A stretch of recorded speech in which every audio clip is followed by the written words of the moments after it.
Hi. Couple of things before we get into today's video, which I'm very excited about. Firstly, I hope that everyone is keeping safe and keeping well. And secondly, I know that in my intro video to the whole channel, I said that there were going to be videos with both me and my mum together. That's obviously still very much on the cards, but with the situation at the moment, we can't really be spending hours and hours together sort of in close proximity filming stuff, so we've had to kind of put that on the back burner for the time being. I'm working on a way of getting videos that's just mum onto the channel and figuring out a way of being able to film them. Look at these cats, look at this. But obviously at the moment, until I figure that out, it's just gonna be me, I'm afraid. So those are my two little announcements for today. Let's get straight into today's video. We have got, you'll notice I'm not in my usual space, I'm actually in my bedroom. Today's video is a tiny house tour, which I'm super excited about because I love watching these myself, and I've always wanted to make one of our tiny house. So here we go, let's get straight to it.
So in today's video, we are doing a tiny house tour. So grab a cup of tea and let's get straight on with it.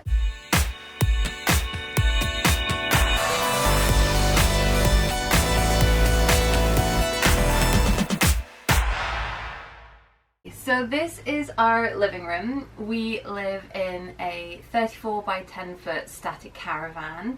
And we've been renovating it ever since Dan moved in about 4 years ago now.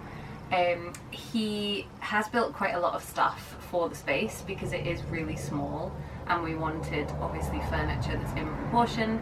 So he built this lovely coffee table for me, and he also built our coat rack, which you'll get a little look at a bit later on.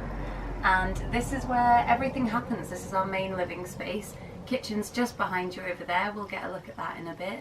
And we've got everything that we need in here. One of the things that we did have to do when we first moved into this caravan is get a new sofa. The stuff that was here previously that I lived with for many years was awful, and we had to cut it into pieces in order to be able to get it out in the end because it was far too big for the space. So we bought a modular sofa from a company called Nabru. I think it cost us about £400 in the end. And you build it yourself, and it fit through the narrow caravan doors really easily, which was really, really useful.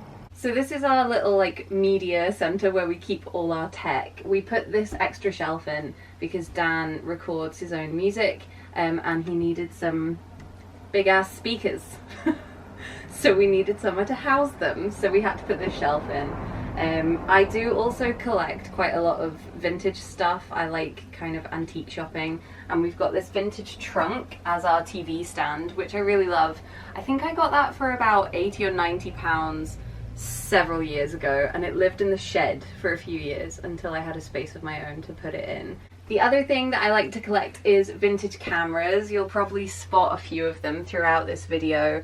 People like to buy them for me as presents as well, and it wasn't really anything that was ever planned. I just bought a couple and people started noticing, and I've been given loads more ever since. So this is the coat rack that Dan built for the space. You can see here it's a really tiny gap, so he was able to custom build this little coat rack with a shelf underneath it for all our stuff.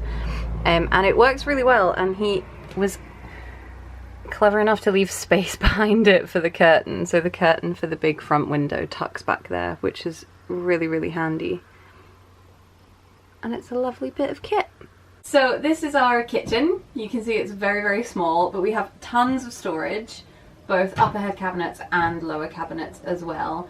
Ignore this. This is a project that I've been meaning to get to for years, and I haven't yet. It's just paint that's been spilt on the metal range hood, unfortunately. So we have a gas stovetop and an electric microwave oven. The oven that we did have originally when I first moved in never worked. It was completely broken. I remember once putting a pizza in it and 2 hours later it was still cold. So we ripped that out and we replaced it with a much smaller thing so that we could get some extra storage in as well. That's just a really deep drawer. Dan doesn't want you to look too closely at it because he's not thrilled with it, but I think it's great, so I'm going to point it out to you. So one thing that we wanted to do when we were decorating the kitchen was to replace the countertops.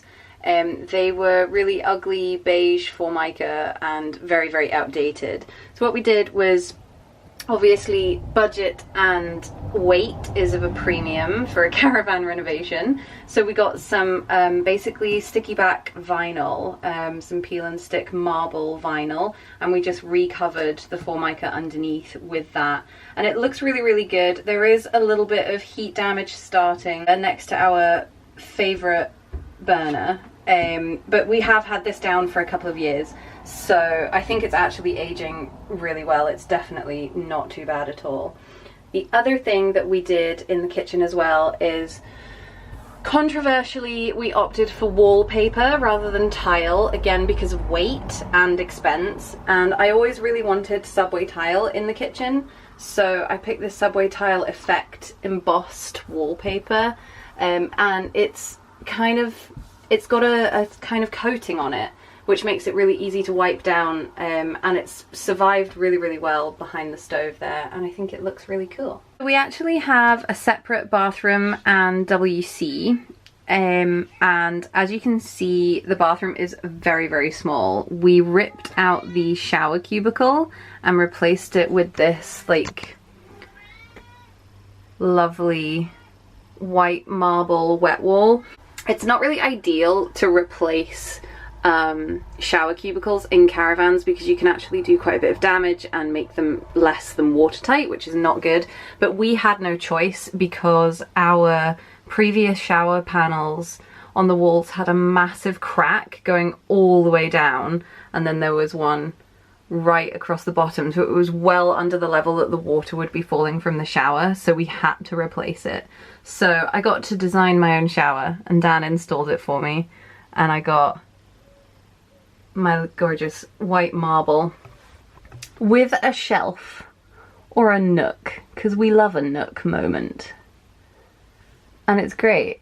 I love it. I was almost 6 years or so not showering in here and having to use someone else's shower, and that was not ideal. So it's small but it's functional.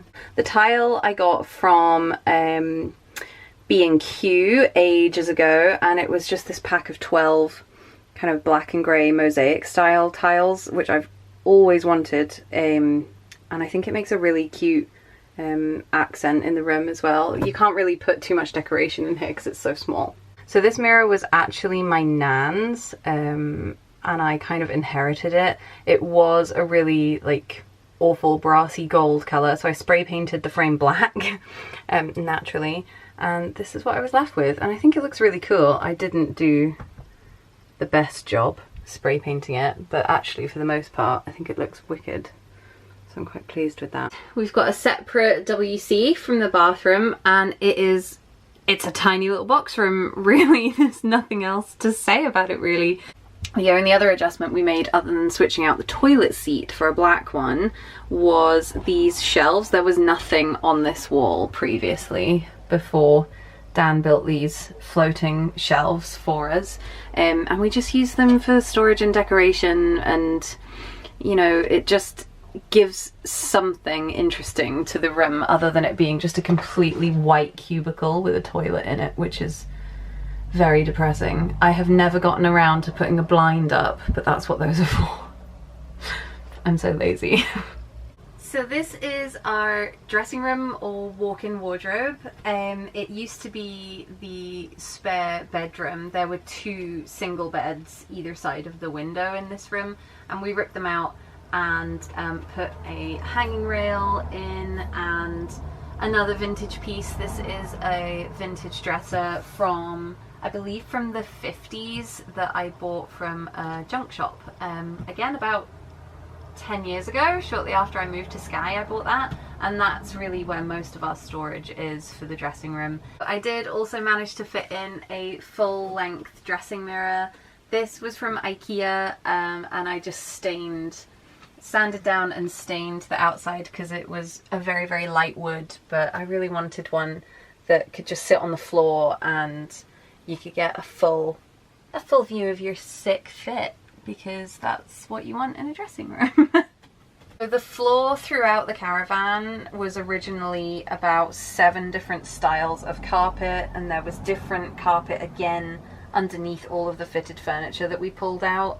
So we ripped all of that out and replaced it with this lovely white vinyl.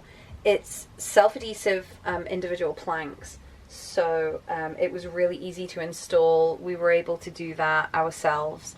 It took nearly a year to be able to do this though, because the floor was about 35-40 pounds a pack, and you could obviously only do a couple of meters square per pack, so it took us a long time. It took me almost a year to be able to buy enough flooring, so we were just laying it as and when we had the packs of flooring, but it was well worth doing because it makes everything uniform and it really brightens the space up, and it just looks so much nicer than all that nasty carpet. Down the tiny little hallway and into our bedroom. So our bedroom is obviously the biggest one in the whole caravan. There was originally a built-in fitted double bed. It was slightly smaller than a standard double, so we ripped that out and I replaced it with my own bed. That was one of the first things that I did when I moved in almost 7 years ago. And really, other than the built-in storage, that's pretty much all you can fit in the room. I've got built-in dressing table or vanity here with loads of storage space. All these drawers are my hair and makeup storage, and then what used to be a wardrobe for this bedroom I obviously didn't need, and that was these shelves here. This was a built-in wardrobe for this bedroom originally, and I just took the doors off and then put some very rudimentary shelves in instead, which I have never bothered finishing because it functions and I'm lazy, and that's the end of that. So but it works, and it's, you know, it's fine. And this is mostly where I keep all my Etsy and folksy stock. I make knitwear and sell it online, link in description. And then in here and in here I have all the stuff that I kept from when I was dancing when I was younger. So I like to keep all of that like memory box kind of stuff, so that all lives in there. And that's basically all we have space for in here, apart from Violet's little bed. She likes to sleep down there, but only when it's really cold or she can't get into bed with us. So there we go, guys. That is our tiny house tour. I really hope you enjoyed getting this little look into the space that Dan and I live in. It's been a really long process renovating it so far. Like I said, we've been in here together for about 4 years now, and we have done so much. So I will definitely look out the pictures from when I first moved in and drop them in for you so that you can see what it was really like. And yeah, I hope you enjoyed this little tour, and I will see you in the next video. Bye!